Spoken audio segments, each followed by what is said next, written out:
नमस्कार, प्रदेश एक्सप्रेस में आपका स्वागत है। मैं हूं आपके साथ अंकिता और आइए अब खबरें देखते हैं विस्तार से। देश की उन्नत तोपों में शामिल सारंग अब सेना के हवाले कर दी गई है। जबलपुर की व्हीकल फैक्ट्री से 3 सारंग तोपों को शुक्रवार को फ्लैगिंग सेरेमनी में सेना के हवाले कर दिया गया। जानकारी के मुताबिक जल्द ही ये तोप सरहद पर तैनात की जा सकती है। गौरतलब है कि देश की सबसे ताकतवर तोप धनुष के बाद उन्नत तोपों में गिना जाने वाला नाम सारंग का ही है। इसकी मारक क्षमता 40 किलोमीटर की है।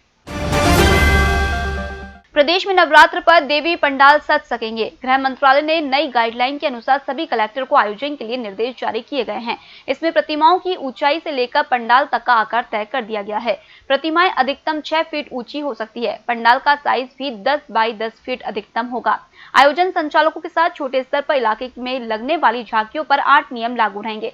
इसका पालन कराना जहां प्रशासन की जिम्मेदारी रहेगी, वहीं नियम तोड़ने वालों पर जुर्माना और सजा का प्रावधान भी किया गया है।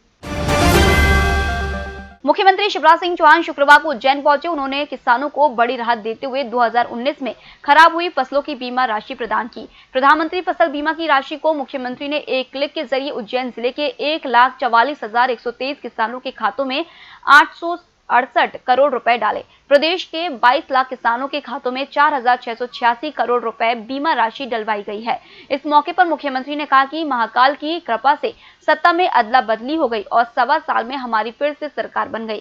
किसानों को न्याय मिले, ये हमारा संकल्प है।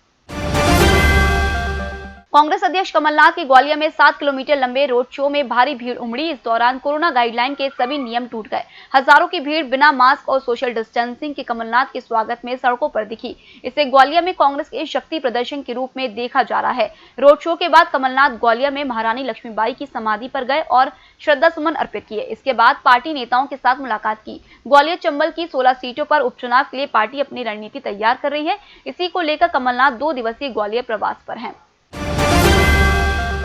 पूर्व मुख्यमंत्री कमलनाथ 2 दिवसीय दौरे पर ग्वालियर पहुंचे। उनके दौरे से पहले ग्वालियर में पोस्टर पॉलिटिक्स शुरू हो गई है। भाजपा नेताओं ने पड़ाव चौराहे पर पोस्टर लगाए हैं। इसमें कमलनाथ और दिग्विजय के साथ कौवे को दिखाया गया है। लिखा है, पूछता है ग्वालियर, युवाओं को बेरोजगारी भत्ता क्यों नहीं दिया कमलनाथ।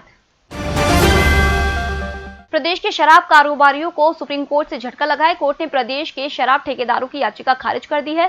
ठेकेदारों ने राज्य सरकार द्वारा जब्त सुरक्षा निधि वापस दिलवाने की अपील करते हुए सुप्रीम कोर्ट में याचिका दायर की थी। सुप्रीम कोर्ट ने अपने आदेश में कहा, शराब कारोबारी सुरक्षा निधि की वापसी के लिए राज्य सरकार को आवेदन दे सकते हैं। शिवराज सरकार ने प्रधानमंत्री नरेंद्र मोदी के जन्मदिन 17 सितंबर से गरीब कल्याण सप्ताह मनाने का निर्णय लिया है। इस दौरान आंगनवाड़ी में बच्चों को सुगंधित दूध, किसानों को फसल बीमा, स्व सहायता समूह को अनुदान सहित अन्य हितग्राही मूलक कार्यक्रम किए जा रहे हैं। इसे लेकर कांग्रेस के वरिष्ठ नेता दिग्विजय सिंह, अहमद पटेल, कपिल सिब्बल और विवेक तनखा ने चुनाव आयोग से शिकायत की है कि सरकार उपचुनाव के मद्देनजर मतदाताओं को प्रभावित कर रही है। चुनाव आयोग ने संज्ञान लेते हुए गरीब कल्याण कार्यक्रम को लेकर भी सामान्य प्रशासन विभाग से प्रतिवेदन मांगा है। अधिक मास शुक्रवार से शुरू हो गया है। यह 17 अक्टूबर तक चलेगा। 3 साल बाद आए इस मास में 15 दिन शुभ योग के रहेंगे। इस दौरान भगवान विष्णु जी की आराधना, उपासना के साथ ही खरीदारी इत्यादि की जा सकती है। अधिक मास के दौरान सर्वार्थ सिद्धि योग 9 दिन, द्वीप पुष्कर योग 2 दिन, अमृत सिद्धि योग 1 दिन और 2 दिन पुष्य नक्षत्र का योग बन रहा है। होटल गौरीश्री भोपाल शहर के बीचों बीच स्थित ठहरने की सर्व सुविधा युक्त जगह है। Room available in affordable prices. और facilities free wifi, AC, TV, parking, security, lift, full sanitised room, toiletry kit. Hotel Gaurishri, hall number 8, Chittor complex, MP Nagar, zone 1, Bhopal. Phone number 7898128620। निष्पक्ष, निर्भीक और विश्वसनीय खबरें देखें सिर्फ EMS टीवी पर। डाउनलोड करें EMS न्यूज ऐप। सत्ता के गलियारों से गांव की गलियों तक देखिए हर खबर अपने मोबाइल पर। डाउनलोड कीजिए EMS न्यूज ऐप। सांवेर उपचुनाव में अब गाय और दूसरे जानवरों की भी एंट्री हो गई है। दरअसल किसी ने एक गाय पर लिख दिया, सांवेर का विकास प्रेमचंद गुड्डू। प्रेमचंद सांवेर से कांग्रेस उम्मीदवार हैं। इसमें भाजपा के प्रदेश प्रवक्ता उमेश शर्मा ने गाय की फोटो के साथ सोशल मीडिया पर कांग्रेस पर तंज कसा है। उन्होंने लिखा, केवल गौ माता मात्र पर आपकी कीर्ति कथा अपर्याप्त है। सांवेर के लोगों की हर गली के श्वान, बिल्ली, बैल, गधे, घोड़े की छाती पर भी छप जाओ। बेहतर यह होगा कि इन जीवों को कमलनाथ के आगमन पर तिरंगा पहनाकर कांग्रेस में शामिल कर लो। कार्यकर्ता की कमी नहीं खलेगी। कांग्रेस नेता नरेंद्र सिंह सलूजा ने पलटवार किया है। उनका कहना है कि कांग्रेस इस प्रकार के प्रचार पर विश्वास नहीं करती है। किसी उत्साहित व्यक्ति ने यह लिखा होगा। शर्मा ने गली के श्वान, बिल्ली, बैल, गधे, घोड़े के जो नाम गिनाए हैं वे अपने प्रत्याशी के नाम उन पर लिखे, क्योंकि प्रचार की उन्हें काफी भूख है। प्रदेश में होने वाले 28 विधानसभा सीटों के उपचुनाव की घोषणा भले ही अभी नहीं हुई हो, पर प्रचार में तेजी आ गई है। पिछले दिनों शिवराज सरकार की महिला एवं बाल विकास मंत्री इमरती देवी ने डबरा में प्रचार के दौरान यह कहकर विवाद खड़ा कर दिया था कि सत्ता सरकार कलेक्टर से कहेगी कि हमें यह सीट चाहिए तो मिल जाएगी। इसे सत्ता और शासकीय तंत्र का दुरुपयोग बताते हुए प्रदेश कांग्रेस ने मुख्य निर्वाचन पदाधिकारी कार्यालय में शिकायत की, जिस पर सामान्य प्रशासन विभाग और ग्वालियर कलेक्टर से रिपोर्ट तलब की गई है। वहीं गरीब कल्याण कार्यक्रम को लेकर भी सामान्य प्रशासन विभाग से प्रतिवेदन मांगा गया है।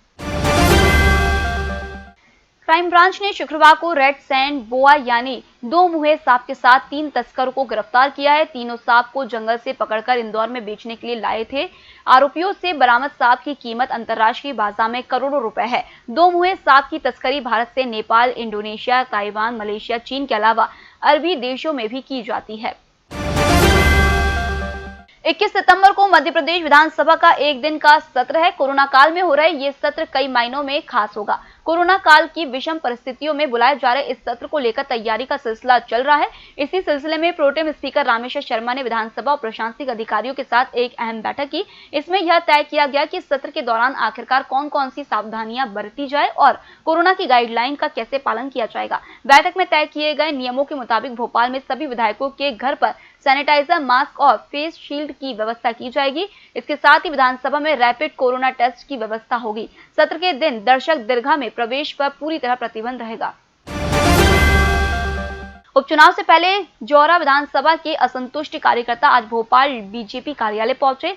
यहां करीब 500 की संख्या में जौरा से बीजेपी कार्यकर्ता पहुंचे। ये कार्यकर्ता पिछली बार चुनाव हार चुके पूर्व विधायक सूबेदार सिंह का विरोध कर रहे हैं। कार्यकर्ताओं का कहना है कि पार्टी क्षेत्र में सर्वे कराएं, किसी भी समाज के व्यक्ति को पार्टी टिकट दे, लेकिन सूबेदार सिंह को बर्दाश्त नहीं किया जाएगा। ये कार्यकर्ता अपनी बात बीजेपी अध्यक्ष के सामने रख रहे हैं और अन्य किसी को प्रत्याशी बनाने की मांग कर रहे हैं। होटल गौरीशी भोपाल शहर के बीचों बीच स्थित ठहरने की सर्व सुविधा युक्त जगह है। Room available in affordable prices और facilities free wifi, AC, TV, parking, security, lift, full sanitised room, toiletry kit. Hotel Gaurishri, hall number 8, Chittor complex, MP Nagar, zone 1, Bhopal. Phone number 7898128620। निष्पक्ष, निर्भीक और विश्वसनीय खबरें देखें सिर्फ EMS टीवी पर।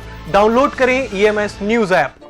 सत्ता के गलियारों से गांव की गलियों तक देखिए हर खबर अपने मोबाइल पर। डाउनलोड कीजिए EMS न्यूज ऐप। प्रदेश में एक और कैबिनेट मंत्री को कोरोना हो गया है।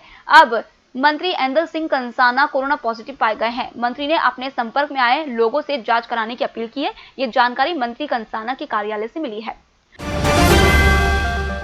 पूर्व विधायक चौधरी गंभीर सिंह और कांग्रेस के युवा नेता बंटी पटेल के नेतृत्व में शुक्रवार को छिंदवाड़ा के चोरई में SDM कार्यालय में प्रदर्शन हुआ। इस दौरान नारेबाजी की गई। बंटी पटेल ने SDM CP पटेल का चेहरा काला कर दिया। जवाबी कार्रवाई में प्रशासन ने वाटर कैनन का इस्तेमाल किया, लेकिन वह भी सही तरीके से नहीं चली। इसके बाद कार्यकर्ता बेकाबू हो गए और हल्का पथराव भी हुआ।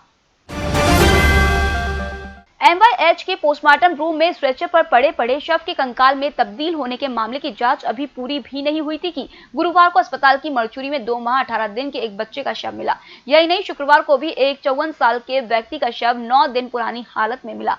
बता दें कि ये MTH में कोविड के उपचार के लिए भर्ती हुआ था, लेकिन उसके मौत के बाद परिजन को सूचना दिए बिना ही MTH अस्पताल से बॉडी सीधे MYH की मरचुरी में भेजी। 9 दिन से शव मरचुरी में पन्नी लिपटी हालत में सड़ रहा था। शवों के मामले सामने आने के बाद प्रबंधन ने हड़बड़ी में परिजनों का डेटा निकाला और शुक्रवार को उन्हें बॉडी सौंप दी।